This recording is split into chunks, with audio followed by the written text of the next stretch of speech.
Hey folks, Elliot Marzulli here of Acceleration Radio with a very special announcement. We are launching our new website, lamarzulli.net, thanks to John Flynn and the marketing people. The site will be up and running probably by the time you hear this, and we've got a very special introductory offer just for going there.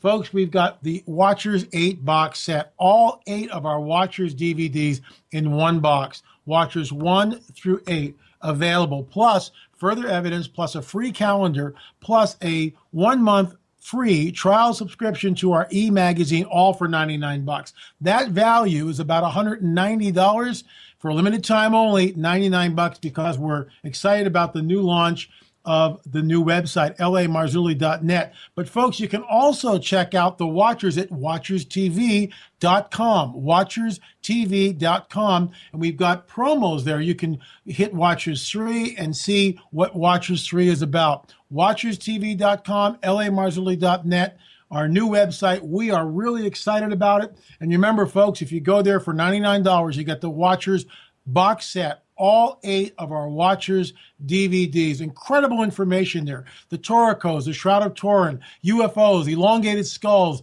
the presence of the Nephilim. It's all there in the Watchers series, plus much, much more. Further evidence and our free calendar and a free trial subscription to our e-magazine. Again, www.lamarzulli.net and watcherstv.com.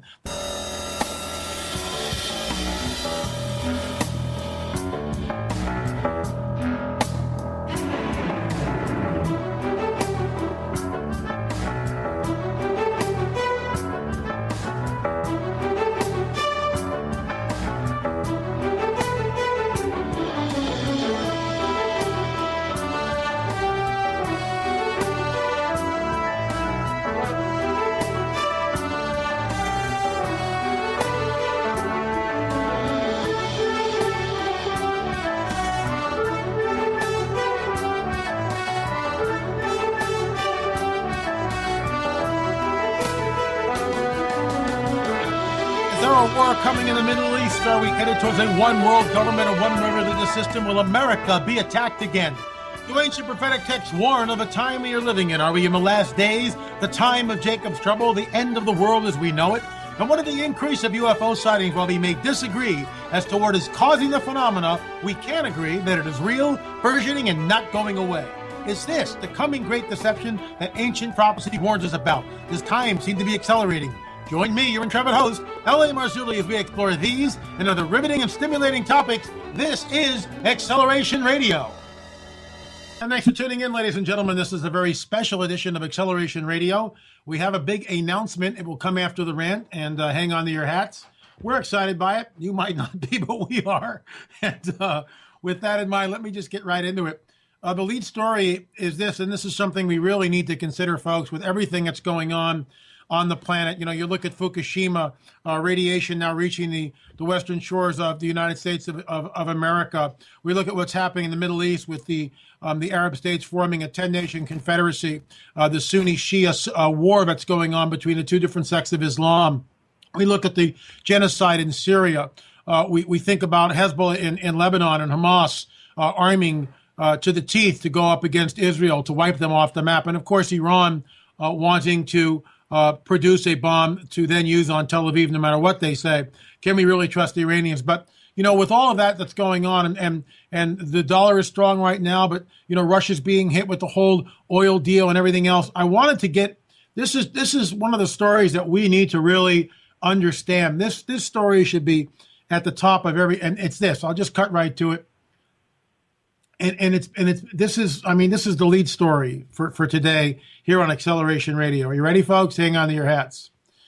Bill would ban squirt guns within 150 feet of schools.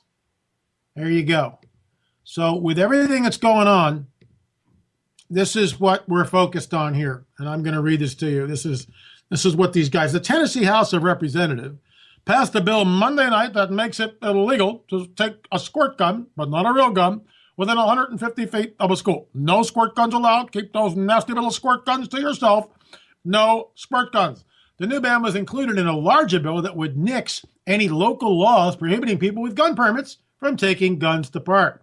the Federal Guns-Free School Zones Act make it illegal for anyone who doesn't have a permit from taking a gun within 1,000 feet of a school. So let me understand how they're going to force this. They're going to have a tape measure out there, going to measure the tape up. You're 149 inches. 149 feet and 10 inches away from the school. You missed it by 2. We're going to have to confiscate that squirt gun, Sonny. Sorry about that. So you can just imagine the police trying to enforce this. Well, I think this 150 feet is next to the elm tree over there, but I'm not really sure. Bob, where's that 150-foot tape? It's got to be here somewhere. Oh, there it is. Aha, the elm tree is 152 feet, so we can get some spray paint and do a little orange line here, and that's, we know, the mark of line of demarcation, as it were, to keep those nasty squirt guns within 150 feet of a school. Ah! Are you kidding me? Seriously. So, this is your taxpayer money at work. I can just imagine the legislature debating, well, the Right Honorable Senator... cracking myself up here. Hildegard Beauregard from the Right Honorable North Carolina says this. Gentlemen, ladies and gentlemen, I would suggest that we keep the squirt guns to a minimum of at least 150 feet away from the schools. I mean, really, folks, it's just unbelievable. Let me move on here. ISIS is now all over Yemen with the Houthis, and the Saudi Arabians have not been able to stop what's going on in Yemen, which is unbelievable, and it's ongoing there. And of course, this gets into the whole Shia Crescent, where the Iranians are funding a proxy war, certainly in Syria.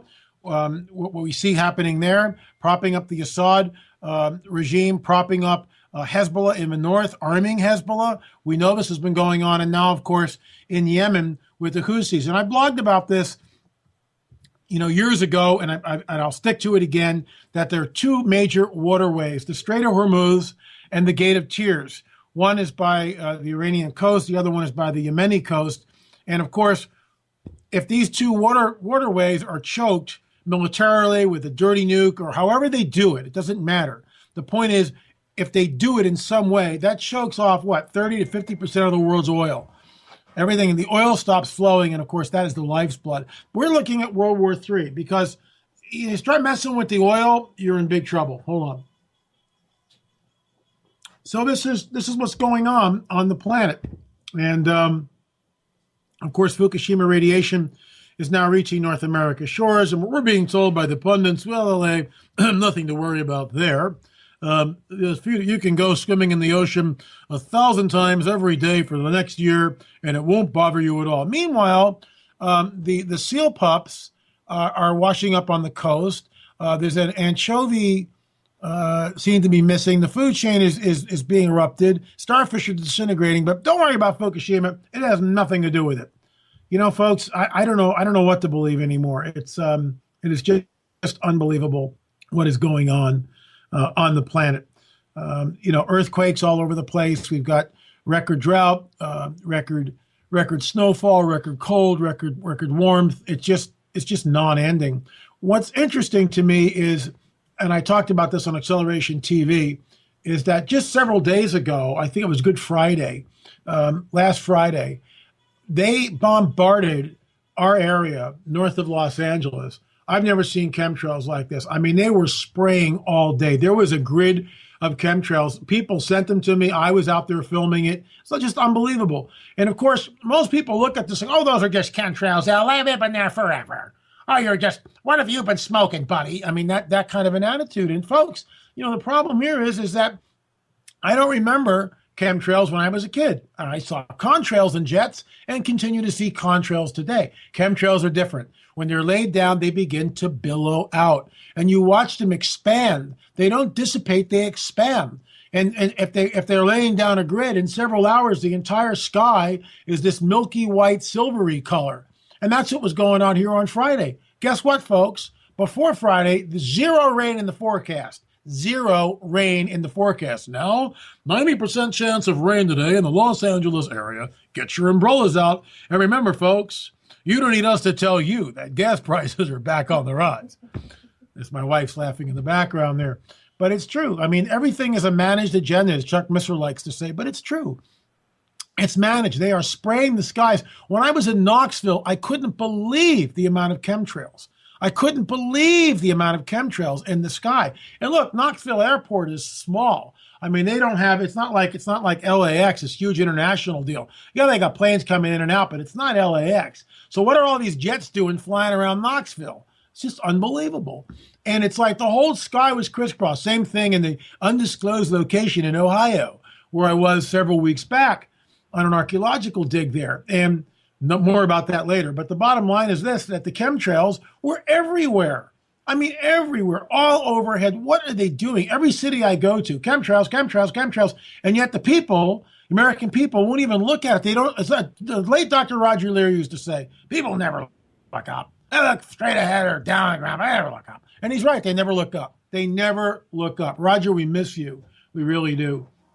But, 2016 is coming, and Rand Paul has declared his candidacy today, and it's between Rand and Ted. Both of them are amazing candidates. Wouldn't it be incredible if they both ran on the ticket? One is VP. I mean, both of these guys are strong leaders. They are anti-big government, anti-IRS. Thank God. And I think both of them have filibustered in the Senate. I know that Rand Paul did it for 13 hours. I know that Ted Cruz did it, I think, for 18 hours against Obamacare. And Rand Paul against the use of drones in attacking Americans, which is what was going on. Look, folks, Snowden released files recently about NSA and the way they spy on American people. Oh, our government would never do anything like that, would they? Well, our government is the government, like it or not. And look, I'm a patriot. I believe in the Constitution, but there's a dark agenda in the halls of government. Why is Boehner so afraid to go up against Obama? Where are the Republicans? Where is the leadership to go up against Obamacare? To the thousands of illegals coming across the border once again? Are you kidding me? I mean, it just goes on and on and on. And where's the gumption? Where's the backbone? Boehner needs to grow a pair. Oh, I can't believe I said that on the radio, but he does. I mean, it's just ridiculous. Why is it that the Republicans don't push back? I am stunned by it. And the bottom line is, I think that there's something on these guys, that the administration has something on Boehner, or they've been threatened in some way. Look, Breitbart was about to announce something before the last election, the 2012 election, with Obama, and he just suddenly dies of a heart attack. Oh, what a coinkydink. He just dropped dead of a heart attack. I wonder how that happened. Oh, and by the way, the coroner who did the autopsy on Breitbart, he was poisoned a week later or 2 weeks later. I mean, but it's just a coinkydink. It's just a coinkydink, folks. Don't worry about it. Go back to sleep, have a big gulp, drink a 6-pack of beer tonight, watch your favorite game, March Madness. Who won? I mean, it's the same nonsense. It's just, look at this nonsense that's going on. Meanwhile, we are searched illegally at the airports, and that's what it is. We are searched illegally at the airport. TSA opened up my luggage and basically dumped everything out without me knowing about it, because I had books in there and my camera in there and all this other stuff, and a knapsack in there, in a very large bag for different reasons. I was bringing books and stuff, and everything, when I opened up the suitcase in the hotel room, everything was just thrown back in. And this is what we get. Isn't it traveling great? Isn't it wonderful? This great nation of ours, where they'll search you and pat you down and put you through a scanner and, search and seizure, and it's illegal. And, what do we do at the airports? How do we stop it? Well, the Israelis do profiling because they know who is going to blow you up. Look where the suicide bombers are, folks. Look where they come from. Look at the suicide bombers in the news every day. In fact, I'm gonna go here right now just to show you what I'm talking about. Go to jihadwatch.org. And this is it. 2 17-year-old Muslims go to Syria to join Islamic State. South Africa, 15-year-old Muslima caught trying to join Islamic State. Some real bad women are loyal citizens of the United States. Well, that's not what I'm looking for. Oh, here we go. Jihadists preach Islam at mosque, then murder 24. 17 arrested for plotting jihad terror attacks in Kuala Lumpur. Let me see some other ones. Islamic State blows up a Syrian church as Christians celebrate Easter. Muslim attacks Jewish leader with weighted chain as leader was being interviewed about status of Jews. Islamic State like the Beatles. The boys want to be with them and the girls want to be with them too. Al-Qaeda announces jihad against the Shiites. Islamic State uses sledgehammers and rifles to destroy priceless artifacts. Anyway, I mean, I could go on here, but get a slurp. This is what goes on with the jihad all over the Middle East, Pakistan. People are just blown up constantly, and that's what goes on over here. And yet, for whatever reason, it's okay to allow people from terrorist countries into our country. I mean, why isn't the State Department, first of all, closing the borders? Second of all, stopping anyone, let's say, emigrating from Iran or Saudi Arabia or Yemen, countries that are known to harbor terrorists? Why aren't they stopping this? And of course, your guess is as good as mine. And yet POTUS is over there negotiating with the Iranians and sending John Swiftboat Kerry over there to try to make that a reality. I mean, what is really going on in this country? And then the thousands of illegals coming across the border. Folks, I mean, I could go on here all morning, but I want to bring Richard Shaw in because we're going to discuss the Torah Code film and then give you a special announcement, and we'll go from there. Thanks for listening. You're listening to Acceleration Radio on the Fringe Radio Network. Keep it right here, folks. Very special announcement on the other side of the break.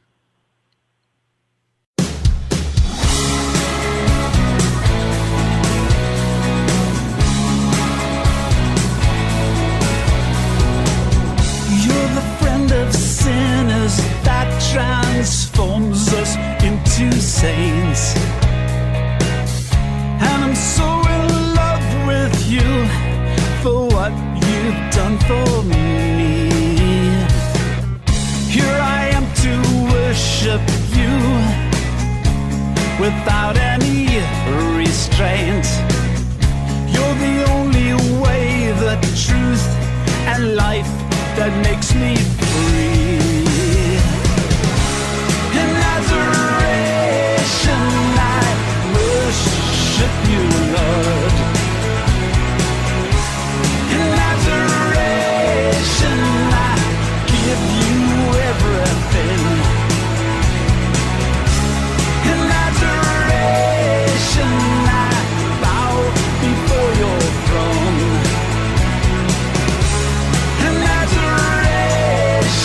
You are my Lord and my King. You're the only one who can do what you've done. So I'm giving my life to you and all my burdens too. I can feel your presence now, just overwhelm me. To know you love me first before I came to love you.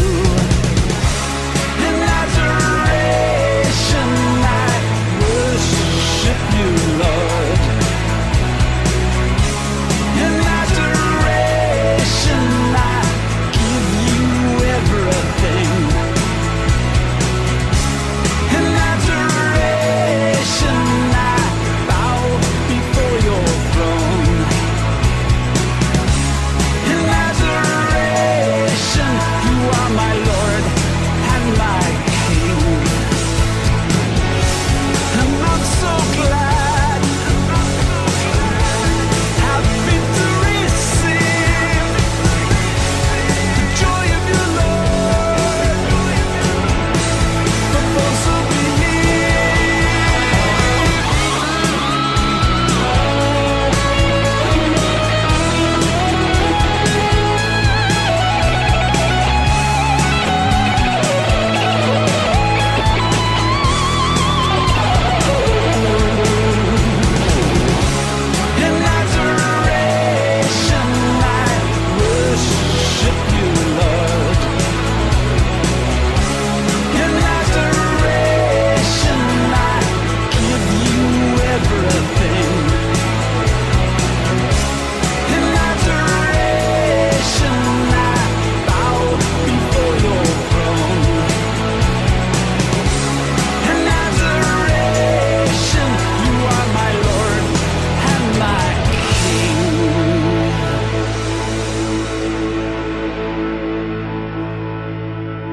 We're back, ladies and gentlemen. You're listening to Acceleration Radio with your intrepid host, L.A. Marzulli, on the Fringe Radio Network. Very special guest today. We don't have a lot of guests on Acceleration Radio, mainly because I get all these questions from people every week. And rather than writing lengthy emails, it's so much easier just to talk off the top of my head and do it on Acceleration Radio. So Acceleration Radio has morphed into basically an Ask LA Anything show, and that's pretty much what it is every week. However, my good friend and business partner and co-creator of the Watchers DVD series has come out with a film on his own. Actually, it was last year it came out, right around Christmas time, a little after that. And it's on the Torah codes, and so we welcome to Acceleration Radio Richard Shaw. Rick, welcome to Acceleration Radio. Well, thank you, LA. Great to be on your show. Well, great to have you here as always. So let me ask you something. I know the inside story of this, but of course, a lot of people out there who are listening don't know. You've been obsessed, and I use that in a very good way, with the Torah codes ever since you sort of got into them, and you were able to get the money, the funding that you needed to go to Jerusalem, talk to the rabbis. Why should we care about the Torah codes? What piques your interest originally? Well, I mean, it goes way back to the late 90s when I first got the book, The Bible Code, and read it, that Michael Drosnin had written, and I thought, this is really phenomenal information. But I didn't know the details of it other than what he had put in his book. And come to find out, there was a lot of things that I didn't know. And I also kind of wondered why at the time that people were making documentaries and they were basing their whole films on the tables that were in Michael Drosnin's book. And I kind of always wondered, why don't they just go to the world experts that we've learned about because of this book and see what they're doing? And no one had ever done that, really, to see what kind of tables Professor Rips was finding and several other of the world experts. So that was kind of why I wanted to do a film, but we just didn't have the money to do it for a very long time. And then all of a sudden, funding became available in 2014. And what was really great about that is that we booked our flights to go, and then suddenly war broke out. And we decided to go anyway. So it was great because by the time we got there,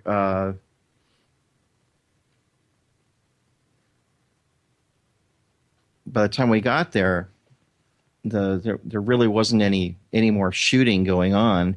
So we had pretty much carte blanche to go anywhere we wanted to go. And it was an incredible trip. And I already knew Professor Rips and Rabbi Glazerson and Professor Haralick. They were all good friends by this time. I'd known them about 7 years. But I finally got to meet Art Levitt for the first time personally, and also Dr. Alexander Rotenberg, which was really a great thing, because those guys are part of this team that live in Jerusalem that just search the codes all the time. So I just think it's a very significant find, and I still do. And then there's even more stuff that's happened even since we produced the film that just kind of startling information. So a lot of people will look at the Torah codes and they'll say, well, this is interesting. We got tables here. It seems to indicate that maybe there's a code encrypted within the Torah, but it's only within the Torah. And the critics of this, and I won't mention any names, say, well, we can't even go by that because the Torah, which Hebrew text are we going to use? And it's corrupted and it's not the original Hebrew. So how can we possibly, how do you answer the critics? Well, for a long time, there was this debate that said codes can be found in any text. And then I realized that Professor Haralick was using the Monte Carlo experiment, which is this really massive computer comparison. It's the same kind of test that the big pharmaceutical companies do when they test a placebo against an actual drug. And he does that with the Torah code tables. And it comes up pretty clearly that only in the Torah do you get the results like this. And we showed that for the first time in any film We showed that in the Torah Code film, that what happens when you search in a random text and try to get the same results, and they just don't come up the same. The great example is Professor Rips's table that he did on the Twin Towers in 9/11. Basically, he found all the key words that were pretty much outlined in all of the world's newspapers: airplane, attack, terror, that kind of subject matter. And he found them all in a table that had only 234 characters in it. And so to find that in two other monkey text or non-encoded texts, we came up with the same words, but the number of characters in those tables were just enormous. There were like 7,700 letters in one and 4,300 and something letters in the other. So, yeah, the words are there, but they're completely statistically insignificant. It's just like a random thing.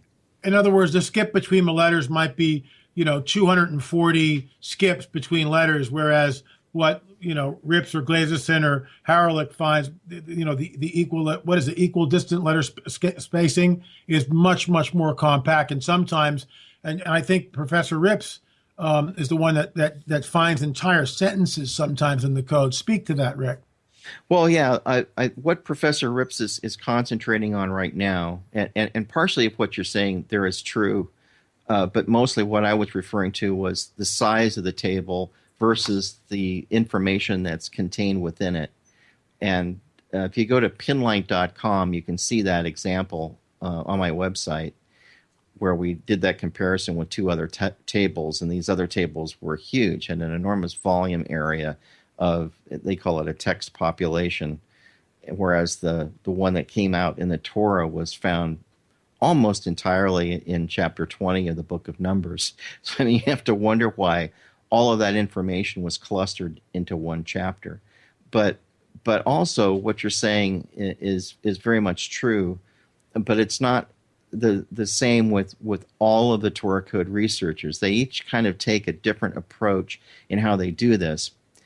Professor, actually it's Dr. Rotenberg and Rabbi Glaserson tend to use something that they call best pairings or best meetings of words. In other words, they find it more significant if the words are close together, which to me makes a lot of sense. Sure. And they also try to find words through the computer search that have the smallest skips, every 4 letters, every 7 letters, every, 34th letter, versus skips that have thousands of letters in between.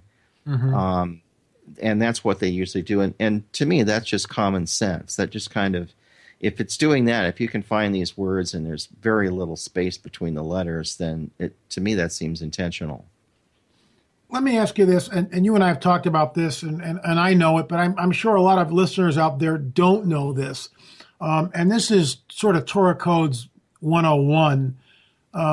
When we look at the books of the Torah and we begin to explore the Torah codes, and this goes back to Weissmandel with the 3x5 index cards, and he found Torah written in the first 2 books of the Bible, and then something else happened after that. Explain that to us. That's sort of Torah Code 101, but a lot of people don't know about that. Well, back when Weissmandel discovered the idea of encoding of the Torah through equidistant letter sequencing, a skip code, basically you skip characters between other characters and you end up with a word. He had to do it by hand. There were no computers available to him at that point, and he was a brilliant mathematician. And when he was just a teenager, he had written out the entire Torah on 3x5 index cards and was looking for patterns, almost like formerly guys that would work at the NSA would look for patterns by printing out enormous communiques that were encoded on tractor feed paper and laying them down the hallway and then just kind of looking at them as they walked by, looking for patterns in the text. Well, for years, literally for centuries, there were men that also believed that the Torah was encoded, that there was something going on there, not just in the gematria of the code, but that there was something else embedded within it. And it wasn't until Weissmandel that he discovered that, and he found out that if you started on the first letter Tet and counted every 50 letters in the book of Genesis, it spelled out the word Torah. So I thought, well, that's interesting, but we didn't know what that meant. So then he tried it again in the book of Exodus, and it did the same thing. So then he goes to Leviticus, and it didn't work. So he goes, well, maybe maybe I should count every 8 letters. But see, the Jews and the rabbis have a big thing about numbers. They believe numbers are significant, and I didn't really put all that much credence into that. But I've really, in the past couple of years here, I'm really starting to see how important numbers are. It's all through the scriptures, and I think they're a lot more important than we have originally assigned any importance to them, especially in the Christian faith. People look at things and they're worried of things being some kind of a cult or religion, and it's not that at all. It's just numbers. So Weissmandel discovered the word Torah in the book of Genesis, Exodus, Numbers, and Deuteronomy. In Numbers and Deuteronomy, the word Torah was backwards. And in Leviticus, he found the word Hashem, which is the God of no name, every 8 letters. So basically, if you had kind of this graphic sense, you have Torah, Torah, God, Torah, mirror image, Torah, mirror image. And this was all found by counting with his finger. So, we've duplicated that in the computer, and it all still comes up the same way. It's encoded that way. It's not like it was a fluke that he found this. We can go back in and look for those same words, and they come up exactly the same way. It's repeatable. And of course, that's really incredible. That's like Torah Code 101, but it seems to indicate that there's that the text, in other words, it's extremely complex. Yes, we have the plain text, which of course takes precedent over anything else because that's why it's there for us to read. But encoded within that seems to be, I don't want to use the word matrix, but I guess I will, a matrix, which we're just now in the age of computers beginning to discover. Tell us about one of your, I don't want to use the word favorite codes because I know there are many favorite codes, but tell us some of the more startling ones. Well, you remember in 2012, there was another smaller war with Hamas, and this table came out that said, God will redeem in 2012. Now, we thought that it meant something about the year 2012 and some kind of event, because everybody was expecting something to happen that year. Remember, December 21st, 2012, there was supposed to be the end of the world and all of that. The interesting thing about that table is that entire phrase, God will redeem in 2012, actually it was Hashem will redeem in 2012, had an ELS skip of 2012 characters. I mean, that's just off the hook incredible. And indeed, Israel was fine. They went through everything that year and didn't have a problem. And it was probably what it was referring to. That's the difference that you'll see in the tables that are coming from the rabbis and professors rather than Michael Drosnin, is because they're more interested in what's happening to Israel than anyone else is, because that's where they live. And Israel's going through some cataclysmic changes right now, as everyone knows. So we covered some of that in the film. There's also other tables that are quite incredible. And we include them in the film. There's 41 tables in the Torah Code movie, and some of the interesting ones, in a very tiny space here of just a few letters, is the table Quarrel Over Jerusalem, and it has Ishmael and Fatah and PLO are all on this table with just a few characters in it, just a tiny few characters, and an even smaller compact table found in the book of Numbers, the 34th chapter through the 36th chapter. Oh, there must be like 50 letters in this table. It says Redemption, Messiah, Son of David, Son of Joseph. And the words son of are shared by the words David and Joseph. So it's just really very compact, very, they economized on this this code that just has all the key words in it and in hardly any letters at all. There's also one that Professor Rips found, which is really incredible. It goes clear back to a book that was written in the 1800s, and then a rebuttal to that book by a Darwinist theorist. But anyway, there was a book called The Watchmaker. Yes. And then there was a book that came out later called The Blind Watchmaker, that the whole thing was basically natural selection, and it all was pretty much right. pretty much by accident. So Rips does a table, and it says, the watchmaker, yes, I do exist. And it's all in a sentence, an unbroken sentence using the same ELS skip. Of course, there's the famous Bin Laden table where it's a 29-letter text, all of the same skip. It says, destruction I will name you, cursed is Bin Laden, and revenge belongs to the Messiah. The word Messiah in Hebrew could also mean the anointed one. So, I mean, these are pretty incredible tables, and the film kind of goes into how it all started and how originally the Hebrew letters had to be converted into numbers just to feed them into the computer, because there was no Hebrew font in 1976. We didn't have computers that could do that yet. Right. Let me ask you this, Rick.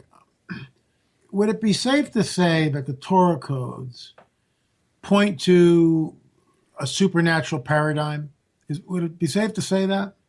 Yeah, I think there's that, and I also think there's a scientific component to it, a mathematical one. I wrote an article for your news mag that just came out today, I noticed. But where I'm basically saying, why do we think we're so special that we know how to encrypt our emails and do things like that no one else could have possibly figured out how to do that?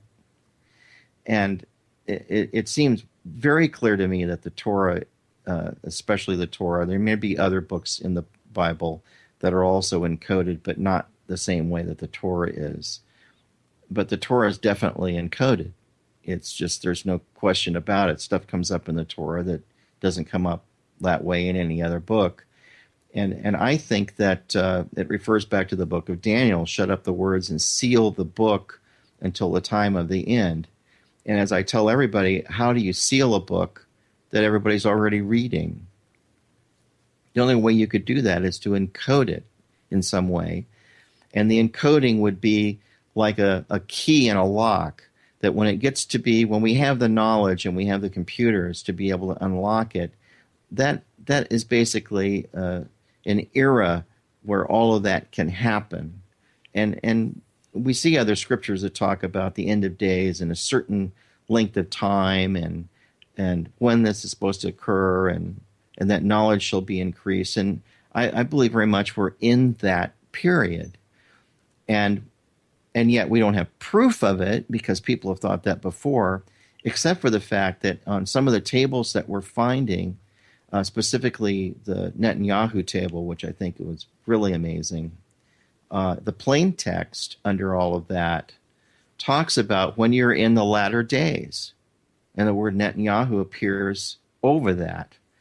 So it's kind of time stamping when these things are happening with current events. And also, on the Netanyahu table also has the year and the date, 5775, which is the Hebrew calendar year for 2015, as well as the month and the date he was elected. I mean, and Gledgerson found this table on February the 9th. So while the mainstream media was telling us that Netanyahu probably wasn't going to win, that was a really close race, we kind of already knew what was going to happen because the Torah codes predicted he would be elected. And yet, it's really incredible.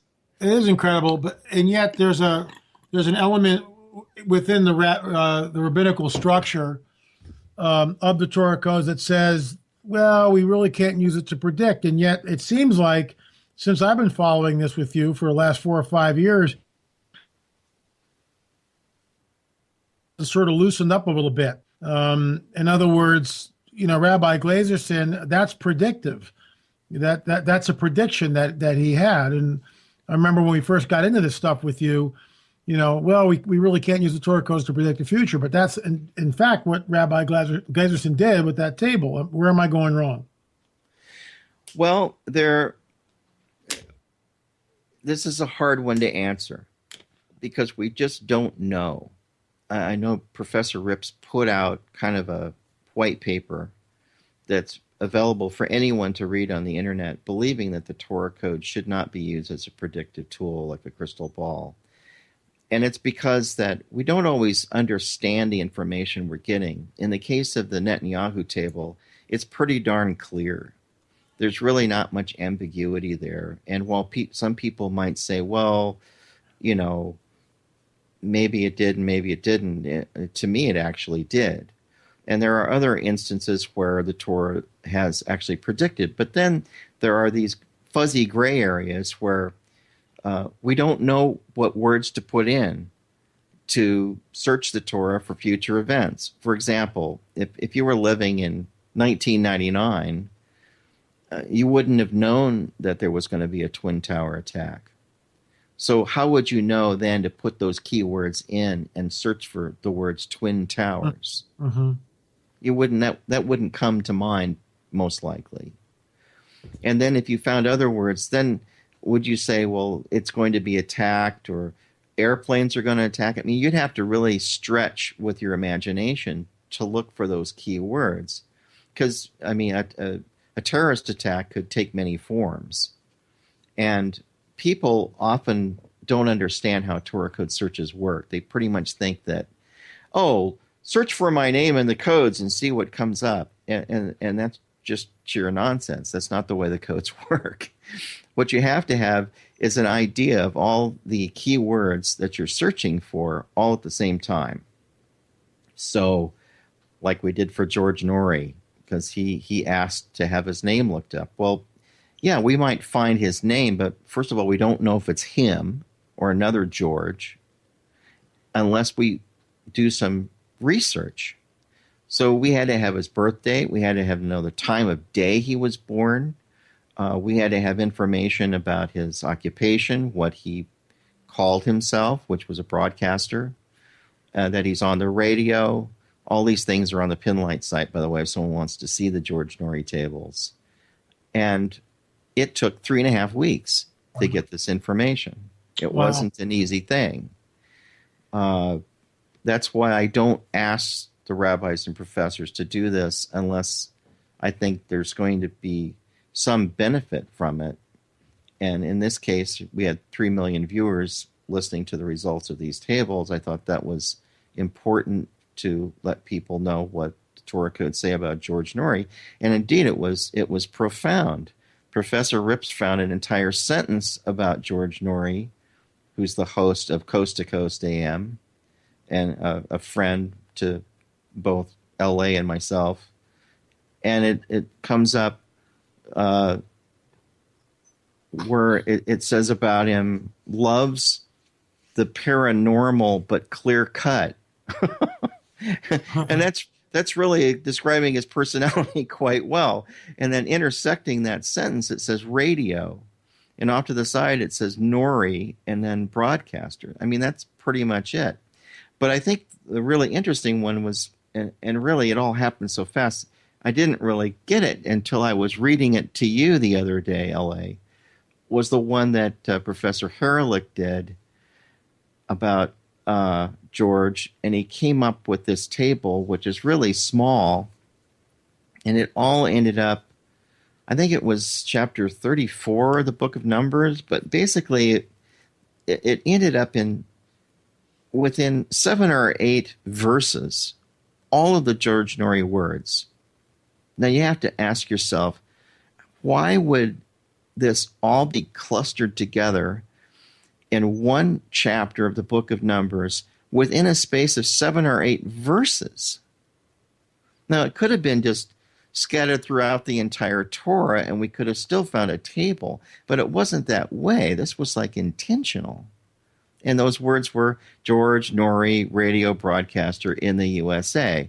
Basically, nothing real snazzy about it, but those were the key words. But then when we went in and read it, it was interesting because it was about Israel crossing the Jordan to take over the cities of the Nephilim, which it seems like you and I, as much as we try to get away from the giants, we're sucked back into it. They sucked me back in.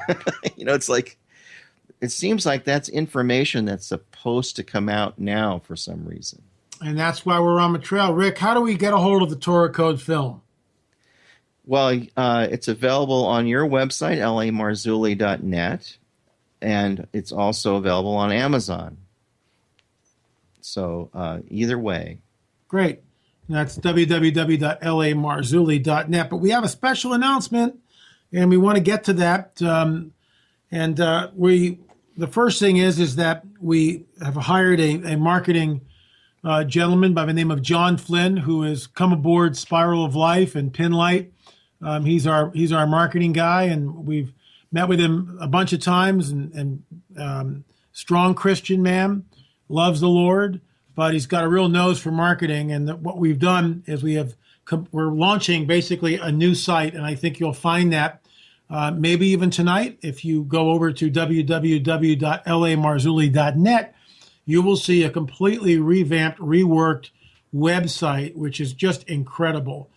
So we're excited about having John Flynn on board. And of course, Rick, to launch this, we've been saving this sort of in the wings, and we've got them now. And I want to talk about this.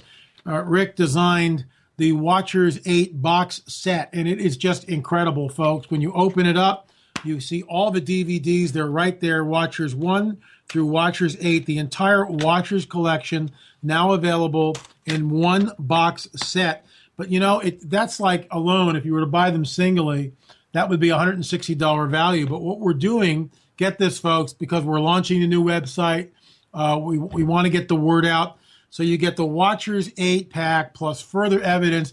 And I got to tell you, this book is a sleeper book. Some of the articles and the interviews in this, for instance, Stevensville Lights by Ricky Sorrells.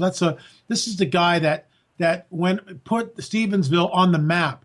He was out there hunting with a shotgun, looks up and sees a craft that's about a mile wide. I interviewed him on the phone, one-on-one, and there's his interview, which is just unbelievable. Dr. Roger Lear, of course, weighing in on alien implants. Dr. Jesse Marcel, Jesse Marcel Sr. was the whole Roswell crash, which happened in 1947.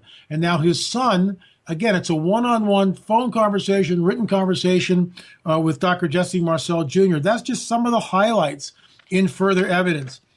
So the offer that we're giving you guys is the Watchers 8 box set, further evidence, plus one of our calendars, On the Trail of a Nephilim, plus a 1-month trial to the e-magazine, all for $99. So it's basically $190 value for $99. Go to the website, lamarzulli.net. Spend some time there. It's been completely reworked, revamped, lots of stuff to look at. But check out the special, folks, because it's not going to be available forever. And it's sort of a first come, first served basis. But we're excited about it, right, Rick? Oh, yeah. This is something that it kind of happened because for a while there we had created a 5 DVD set of Watchers. And then we had 3 more DVDs that we'd done since then.